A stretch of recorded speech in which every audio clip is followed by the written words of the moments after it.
Be Here Now to Keep the Doctor Away. By Hiyaguha Cohen. Back in 1971, Ram Dass aka Dr. Richard Alpert, former Harvard professor, shook the establishment by publishing the book, Be Here Now, a work dedicated to alternative consciousness.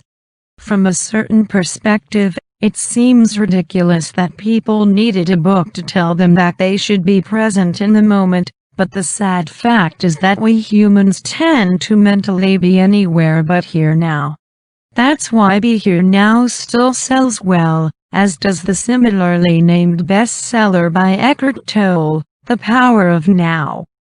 Tolle's book was published in 1997. The same year a researcher named Matt Killingsworth decided to study the Be Here Now effect on mental health, and more specifically, on happiness.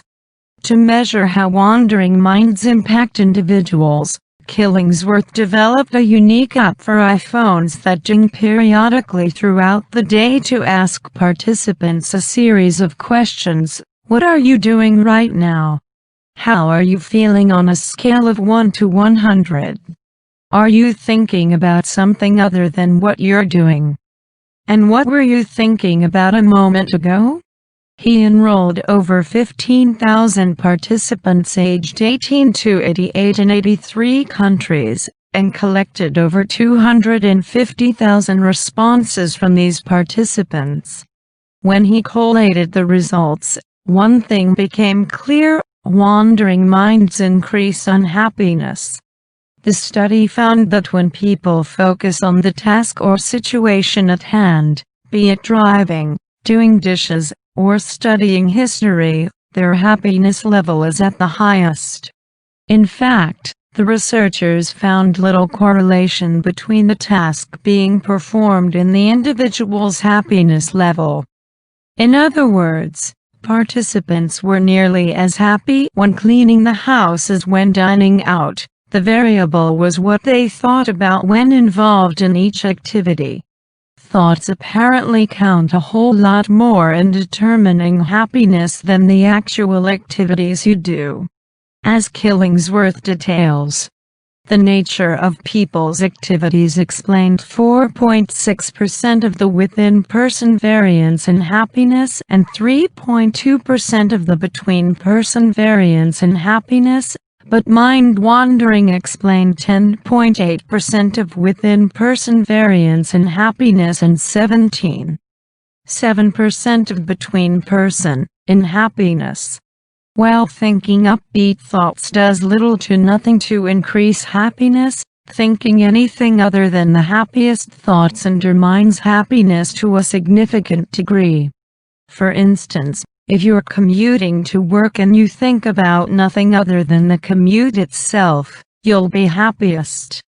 You'll actually be a tad bit unhappier if you think about your upcoming vacation to the Bahamas or how much you love your dog, significantly less happy if you think about where you'll go for lunch or the genesis of Mesopotamian myths, and you'll utterly bottom out if you muse about the fight you just had with your spouse. Likewise, if you try to make the task more pleasant when you're cleaning the toilet by imagining yourself winning the lottery, you'll in fact end up less happy than if you had simply held your breath and focused on scrubbing. As the Buddha so famously said, do not dwell in the past, do not dream of the future, concentrate the mind on the present moment. Unfortunately, that may be easier said than done. According to the research, the typical mind is somewhere else, 47% of the time, meaning that for half of our lives, we aren't really present to experience whatever is occurring. Certain activities seem particularly conducive to mental drift: showering 65% of the time, working 50%, exercising 40%. In fact, we daydream at least 30% of the time no matter the activity, with only one notable exception. When having sex, The typical mind wanders only 10% of the time. The key point, though, is that the health benefits of happiness have been well documented. For instance, a 2012 study out of Harvard found that higher levels of happiness correlate to cardiovascular fitness, lower blood pressure, and a lower risk of heart disease. Earlier studies found that happiness boosts the immune system, counters anxiety, reduces the likelihood of developing chronic conditions or experiencing pain, and even extends life. If happiness leads to a healthier, longer life, and focusing on the moment leads to increased happiness, there's reason to be here now, even more than when Ram Dass advertised back in the day. The problem is that we may be hardwired to daydream. Researchers believe the mind idles in daydream mode, never really shutting down, in much the same way a running engine hums along at a stop sign, always working.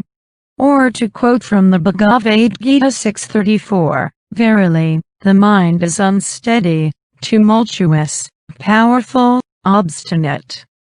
O Krishna, I consider the mind as difficult to master as the wind.